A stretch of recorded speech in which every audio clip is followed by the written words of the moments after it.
Option number D, very good, the right answer is option number D. Untouchable उनका first novel है, 1935 में ये publish हुआ था और ये इंडिया में बेस्ड कास्ट बेस्ड डिस्क्रिमिनेशन की थीम पे बेस्ड है। मैं आपको बता दूं ये नॉवल ओरिजिनली इसका टाइटल उन्होंने, अच्छा चलो एक बार आगे बढ़ते हैं, एक सेकंड रुको, आगे बढ़ते हैं, मैं फिर आऊंगी एक बार उस क्वेश्चन पे, ये जो पॉइंट मैं करना चाह रही हूँ। सो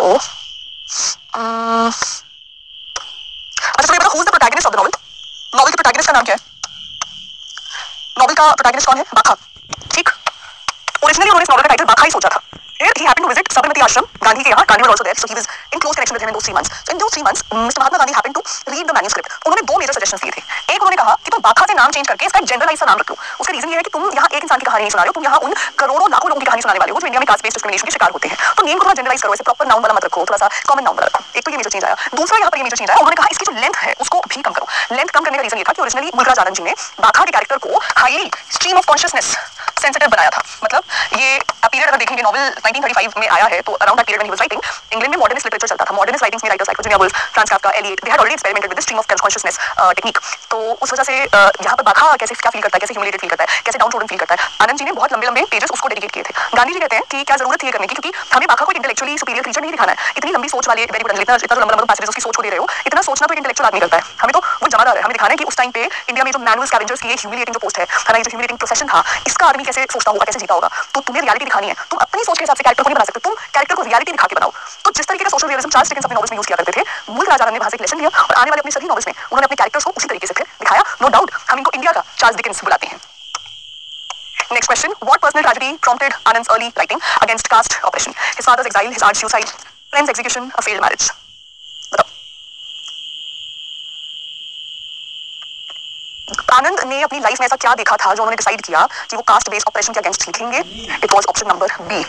उनकी आंट को she was sharing food with a Muslim man, जिसकी वजह से उनको अपनी सोसाइटी से, अपने समाज से बेदखल कर दिया था। अब उस चीज का ट्रॉमा आंट पे भी पड़ा और यंग मुल्क राज पे भी पड़ा। तो बचपन से उनके मन में ये क्वेश्चन बना रहा कि ये कास्ट, क्रीड, कम्युनिटी, रिलीजन के क्या मसले हैं, क्यों उनको लेकर लड़ाई होती है, उसको एक्सप्लोर करना चाहते थे। तो बचपन से उनके दिमाग में ये बात फंस गई थी। इसलिए वो जब भी अपने अराउंड देखते थे, वो सोसाइटी को एक सोशल रियलिज्म की नजर से ही देखते थे। प्रोटैगनिस्ट कौन है कूली का? कूली नॉवल इनका बड़ा फेमस, इसका प्रोटैगनिस्ट कौन है? ये मतलब अगर आप मुझसे कोई मेरा यूजीसी नेट का स्टूडेंट देख रहा है क्लास को, यूजीसी नेट का उनके लिए बड़ा रेलेवेंट क्वेश्चन है, बिकॉज़ यूजीसी नेट में भी आप देखेंगे अगर मुल्कराज आनंद से मैच द कॉलम टाइप के क्वेश्चंस काफी बन रहे हैं। हाँ जी, सो बाखा, हाँ, option number A, very good. Munnu का character is the central character of the novel Coolie. Which ideology did Mulkraj Anand consistently uphold throughout his life? कौन सी आइडियोलॉजी उनकी रही है? मैं क्लास का बता देती हूँ। मैं पिछले 3-4 दिनों से इंडियन राइटर्स की क्लास पेड में ले रही हूँ। मैंने यूपी पीजीटी वालों के लिए ही लगवाई थी, but for some technical reason वो उनको छोड़ के बाकी सब बैच वालों को दिख रही थी। तो आज भी मैं क्लास में थी, आज मैंने मुल्कराज आनंद ही पढ़ाने थे। मैं लिटरली छोड़ी है वो क्लास, बिकॉज आई रियलाइज कि जिनके लिए क्लास लगी थी उनको ही क्लास नहीं दिख रही थी। सो बोल दिया आज मैंने प्रेजेंट काफी टाइटली बोला, आई थिंक टीम में। तो आज शायद उस चीज सिक्योर हो जाएगी। तो पिछले 2 दिन की रिकॉर्डिंग्स जो है इंडियन लिटरेचर की वो भी दिख जाएंगी यूपी पीजीटी फिनिशर बैच वालों को। प्लस मंडे अब मैं लूंगी मुल्कराज आनंद की पेड क्लास मंडे में, ठीक। हाँ जी, आइडियोलॉजी की हम जहाँ तक बात कर रहे थे, ये है सोशलिज्म। सोशलिज्म क्या है? Socialism is the economic wing of Marxism. Marxism क्या है? मार्क्सिज्म ये कहता है कि अगर सोसाइटी में इक्वालिटी लेकर आनी है तो सब कुछ स्टेट ओन होना चाहिए। तो जब स्टेट ओन होगा तो हमारी इकोनॉमी कैसे रन करेगी, वो सोशलिज्म में बताया गया है। मुल्कराज आनंद का मानना सोशलिज्म में था। उन्होंने कहा था जो हमारी सोसाइटी कैपिटलिस्ट सोसाइटी है, इसमें some people they are able to fulfil their needs and in fact their desires and their greeds, and some people in fact the majority of the people they are downtrodden, उनके पास कमी रह जाती है। तो सबको सब मिले, इसके लिए सोशलिज्म का आना जरूरी है। Which writers organisation did Anand help to establish? बताओ, बड़ा सिंपल सा क्वेश्चन है। हाँ, नेट में तो हमने बेस एंड सुपरस्ट्रक्चर ये सब कुछ पढ़ाई हुआ है मार्क्सिज्म में। गुड। आनंद ने कौन सी राइटर्स एसोसिएशन एस्टैब्लिश करने में मदद की थी? Indian National Writers Circle, All India Pen Association, Progressive Writers Association, Indian Literary Forum. Very good. The right answer is option number C, Progressive Writers Association. Progressive Writers Association क्या है? Progressive Writers Association एक group था intellectuals का, students का, scholars का, जिनका ये मानना था कि रियलिज्म से लिखेंगे, सोशलिज्म को प्रमोट करेंगे, सोसाइटी में इक्वालिटी को प्रमोट करेंगे। सो लेफ्ट विंग आइडियोलॉजी से रन ये एक ग्रुप था, and around the time of partition of India, pre partition, ये ग्रुप बन गया था। इसके और मेंबर्स थे, इसके को-फाउंडर थे, इसके और भी फेमस फाउंडर थे, जैसे सज्जद जहीर, ज्योतिराम माया घोष, प्रमोद सेनगुप्ता एटसेट्रा। इन 1935 उन्होंने इनके लिए एक मैनिफेस्टो भी लिखा था। तो इस प्रोग्रेसिव राइटर्स एसोसिएशन का मैनिफेस्टो किस ईयर में ड्राफ्ट किया गया था? 1935 में। This is the same year that untouchable got published, and इसी सेम साल में मैनिफेस्टो भी आया है। तो ये एक आप लर्निंग के लिए याद करके रख सकते हो। कोई नेट का बच्चा है तो हुक बन सकता है आपका ये क्रोनोलॉजी को आंसर करने के लिए। Who is the protagonist of untouchable? ये भी हमने डिस्कस किया। बाखा is the protagonist of untouchable. Untouchable को भी हम और डिटेल में आगे डिस्कस करेंगे, बिकॉज़ ये वो सबसे इंपॉर्टेंट नॉवेल है। Which novel by Anand portrays the exploitation of tea plantation workers? Tea plantation workers का एक्सप्लॉयटेशन किसमें दिखाया गया है? The village, Coolie, the sword and the sickle, two leaves and a bud.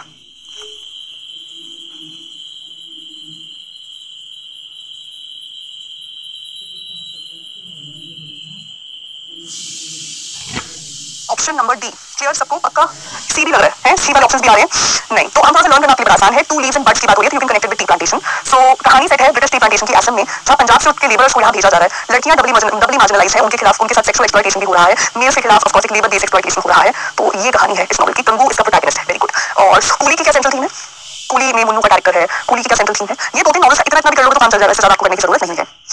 Coolie की थीम है child labour and class exploitation. The Village is the first part of which trilogy? Socialist trilogy, Indian freedom trilogy, Lalu trilogy या Civil War trilogy? तो The Village उनका एक novel है। It forms a part of a greater longer trilogy. Trilogy क्या होता है? ये पूछते हैं अभी बच्चे मुझसे, ऐसे पूछना नहीं चाहिए आपको। अभी आप इंग्लिश लिटरेचर के स्टूडेंट्स हो, कुछ तो पढ़ के आए होगे बैचलर्स में मास्टर्स में, ट्रायलॉजी वाले क्वेश्चंस मत पूछा करो। कोशिश करा करो कि खुद इतनी जहमत उठाएं कि हम डिक्शनरी खोल के हम गूगल खोल के देख लें ट्रायलॉजी क्या होता है। Trilogy is a collection of 3 novels. ठीक, हाँ। The right answer is option number Varsha correct, Rachna correct, Rocky correct, C Lalu trilogy. The Village is a part of the Lalu trilogy. It has 3 novels in total. The Village, Across the Black Waters, and The Sword and the Sickle. It has 3 novels. ठीक है? ये तीनों आपके famous novels नाम आपने सुने हैं, ये इस ट्रायलॉजी का पार्ट है। ऑर्डर आप ध्यान में रख लेना। Which British author wrote the introduction to Untouchable? 1935 में इनके इस नॉवेल का एक फॉरवर्ड किसने लिखा था? राजा राव के कांतापुरा का उन्होंने खुद लिखा था। ठीक है? टैगोर के साथ ये एक फेमस इंग्लिश ऑथर एसोसिएटेड है, आयरिश थे actually.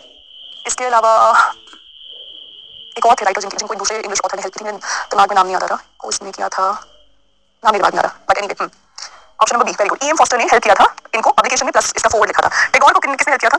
W.B. Yeats। W.B. Yeats ने टैगोर को हेल्प किया था ट्रांसलेशन के लिए ऑफ सॉन्ग ऑफरिंग्स, एंड उसका फिर गीतांजलि से सॉन्ग ऑफरिंग्स, फिर उसको पब्लिकेशन करना, उसके एडिटर्स ढूंढना और होता है। ठीक है, चलो बताओ next question. In which novel does, sorry ये रिपीटेड क्वेश्चन है, which novel is semi autobiographical and centers on a disillusioned Indian prince? So ये तो खैर आपका कीवर्ड बन गया prince related, so the private life of an Indian prince। वैसे अगर इन ये सारे वर्क्स आ जाए, कोई आपसे पूछे, ठीक है, सेमी ऑटोबायोग्राफिकल अगर आपसे पूछे, तो मॉर्निंग फेस भी उनका एक सेमी ऑटोबायोग्राफिकल वर्क है, जिसको साहित्य अकादमी अवार्ड मिला था। इसे साहित्य अकादमी अवार्ड मिला था। ऑटोबायोग्राफी रिलेटेड क्वेश्चन पूछती हूँ पहले, चलो सुनो। उसके बाद हाँ क्या ग्राहम ग्रीन, यस इनका याद नहीं आ रहा था। R.K. नारायण को किसने मदद किया था? ग्राहम ग्रीन ने किया था। Thank you so much guys, thank you. यही चीज, ये राइटर नहीं आ रहे थे मेरे दिमाग में। ठीक, अच्छा क्वेश्चन है मेरे पास, उसको हम ऑटोबायोग्राफी रिलेटेड क्वेश्चन उसको एक बार समझते हैं, पढ़ते हैं और फिर आगे बढ़ते हैं। क्या वो क्वेश्चन मेरे पास अभी पीपीटी में नहीं है? लग नहीं रहा है, नहीं दिख रहा है। अच्छा, तो इन्होंने ना 7 समर्स करके एक 7 पार्ट्स में अपनी ऑटोबायोग्राफिकल नॉवेल्स की सीरीज स्टार्ट करने का सोचा था, जिसमें से ये 4 ही पार्ट्स कंप्लीट कर पाए थे। डेथ ऑफ अ हीरो भी उसी का पार्ट है, मॉर्निंग फेस किसी का पार्ट है, private life of an Indian Prince उसका पार्ट है। साहित्य अकादमी अवार्ड मॉर्निंग फेस को मिला था। ठीक है, चलो what is the name of बाखा सिस्टर इन अनटचेबल? बाखा की सिस्टर का नाम क्या है?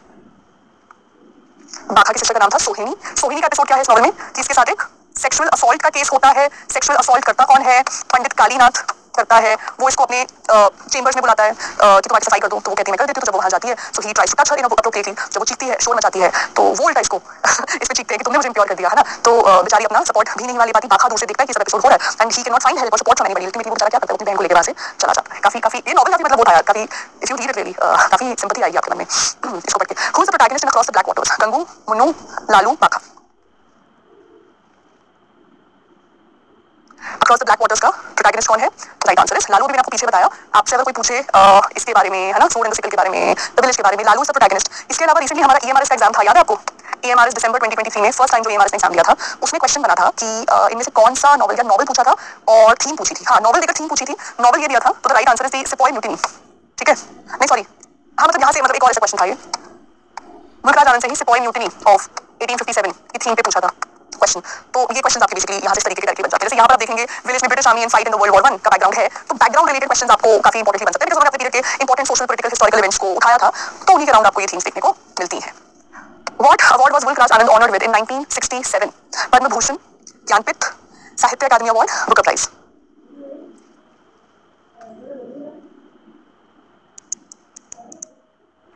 चाय पीनी है तो मुझे क्यों बोल रहे हो भाई?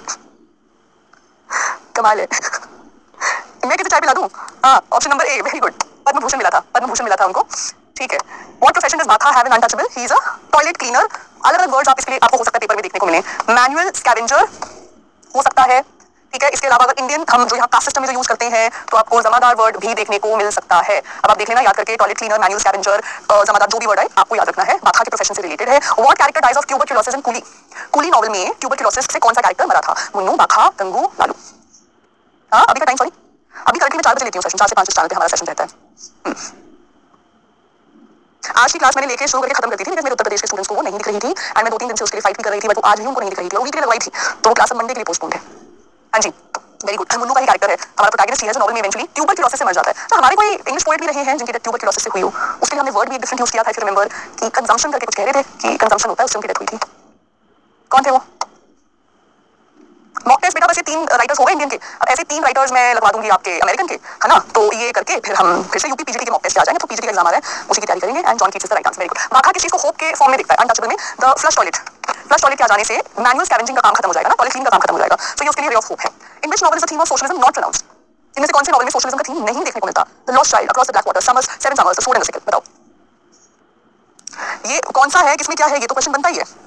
इसमें क्या नहीं है ये भी क्वेश्चन बनता है।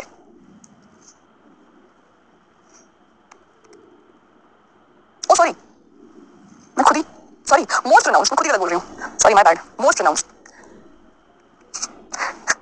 चलो the sword and the sickle, the sword and the sickle सबसे उनका पॉलिटिकली चार्ज्ड ऑफ कोर्स है। हाँ, अगर नॉट होता तो आप 7 समझ कर सकते थे, नॉट होता तो आप 7 समझ कर सकते थे। सोशलिज्म की ज्यादा बात इसमें नहीं की गई है। Which novel was based on the life of मकबूल शेरवानी?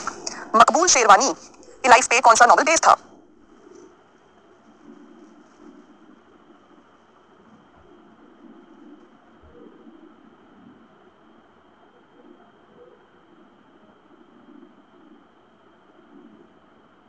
तो थोड़ा सा हम टाइटल से भी समझ सकते हैं कि किसी इंसान की लाइफ में अगर उठते उन्होंने लिखा होगा तो थैंक यू चलिए सोची, थैंक यू। किस पे लिखा होगा? ऑप्शन नंबर ए है आपका राइट आंसर। मकबूल शेरवानी के बारे में पढ़िएगा 47 में during the accession of Jammu and Kashmir, वहाँ जो डिवाइडेड पाकिस्तान हो गया था, उधर पश्तून्स एंटर कर रहे थे कश्मीर, जम्मू कश्मीर को क्या एक्सेशन करने के लिए, उसको हड़पने के लिए। और यहाँ से हम हमारी जो सिख रेजिमेंट है वो तैयारी कर रही थी कश्मीर को, जम्मू एंड कश्मीर को बचाने के लिए। एंड इन्होंने क्या किया, इन्होंने कुछ इनका काफी उसका क्रूशियल रोल रहा था, पश्तूनों को रोक के रखा अपनी ट्रिक से। एंड इवेंचुअली बहुत time for the Indian army कि वो जम्मू एंड कश्मीर को आके बचा सके, सिख रेजिमेंट जब तक वहाँ पहुंच सकता था। तो उनकी लाइफ पे बेस्ड इन्होंने ये डेथ ऑफ अ हीरो करके नॉवल लिखा था। ठीक है। What is Seven Summers primarily about? ये हमने अभी डिस्कस कर लिया, आपको सबको पता है। It is about childhood and memory. ठीक। Which of these is a short story by Mulk राजान? Short story by मुल्क राजान। मेरे क्वेश्चन खत्म होने वाले हैं, जरा रुको अपने।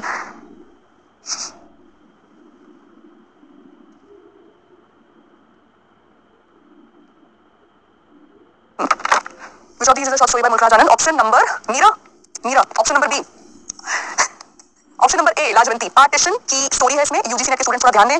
पार्टीशन लिटरेचर या कोई स्टोरी या कोई नैरेटिव, पार्टीशन नैरेटिव है या पार्टीशन फिक्शन का वर्क है या नहीं, ये हमारा क्वेश्चन बनता है नेट में भी। तो याद रखना, लाजवंती की शॉर्ट स्टोरी है जिसमें एक औरत के पर्सपेक्टिव से पार्टीशन को दिखाया गया है। ठीक। आनंद वाज, ये क्वेश्चन हम लोगों ने कर लिया, रिपीटेड क्वेश्चन है, sorry.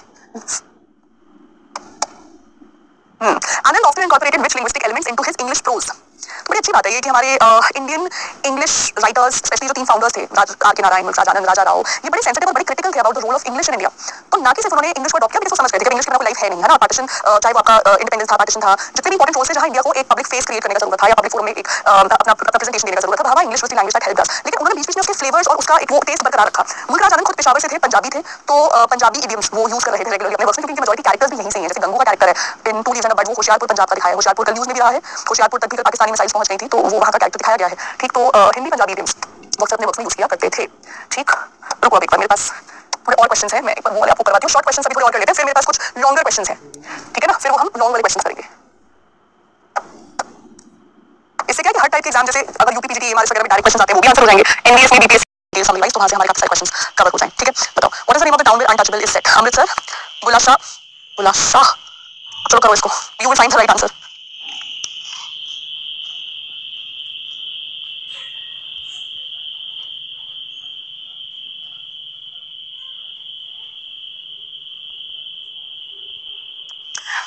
Raja Rao, Mulk Raj Anand, are के Narayan. When you look at Raja Rao's canonical work, that is Kanthapura, Kanthapura was a fictitious village that he had created in South India. R.K. Narayan had created Malgudi, again fictitious region है मालगुडी का। Untouchable की setting है present day UP है, जहाँ पे आप मान सकते हो वहीं का वहाँ कहीं पे था बुलाशा, ये भी fictitious है। काफी इंटरेस्टिंग है देखना कि जो हमारे 3 फिगर्स है, founding figures of Indian English novels, Indian English fiction, ये तीनों ही अपने fictitious टाउन्स क्रिएट किए हुए थे। What does Sharad Singh promise to give Bagha? Sharad Singh Bagha को क्या देने का प्रॉमिस करता है? मनी, शूज, हॉकी स्टिक या कैप? Hockey stick. बाघा सुबह उठता है सपने से कि शरद सिंह उसको हॉकी स्टिक देगा, तो पूरा दिन से खुश है क्योंकि उसको लग रहा है उसको हॉकी स्टिक मिलेगी। Why is Bakha slapped in the town? Bakha को थप्पड़ पड़ता है हॉकी खिंचा के शहर में जब वो जा रहा होता है, क्यों? For stealing, for not sleeping properly, for shouting at the police, for touching a high caste man। बताओ बाघा बेचारे को सड़क पे खिंचा के थप्पड़ पड़ता है क्योंकि एक अपर कास्ट के मैन से गलती से वो डेटिंग करता चल रहा होता है बेचारा हॉकी की वजह से, और वो गलती से ब्रश ऑफ कर देता है एक हाई कास्ट के मैन को, और हाई कास्ट का मैन से चीखता है कि यूटेड मी, और करते करते उसको जब बाघा अपने आपको डिफेंड करने की कोशिश करता है उसको उठा के खींच के थप्पड़ मारता है बेचारे को, और touching a high class man. Who disperses the crowd that gathers around Bakha after the slap? तो जब वहाँ वो भीड़ इकट्ठी हो गई है, कोई बाखा को सपोर्ट नहीं कर रहा है, सब उसके अगेंस्ट टर्न हो गए हैं, तो ऐसे में वहाँ बाखा क्या उसकी मदद डायरेक्टली कोई कर नहीं रहा है, लेकिन वो भीड़ इकट्ठी हो गई है, उसको वहाँ से डिस्पर्स कोई करेगा, कौन करेगा? It will be a Muslim vendor, option A, Muslim vendor. And I think Anand ने बड़ा कॉन्शियसली डिसीजन लिया इस नॉवल में यहाँ, क्योंकि बचपन में उन्होंने अपनी आंट के साथ ही होता देखा था, ऑस्ट्रेसाइजेशन होता देखा था, क्योंकि she was found sharing food with a Muslim man. So I think बड़ा कॉन्शियसली उन्होंने यहाँ पे एक मुस्लिम कैरेक्टर को यूज किया है, who will kind of be sympathetic towards Bakha, and वो उस क्राउड को वहाँ से डिस्पर्स ऑफ कर रहा है। Who is Bakha's younger brother? It is Rakha. So the father is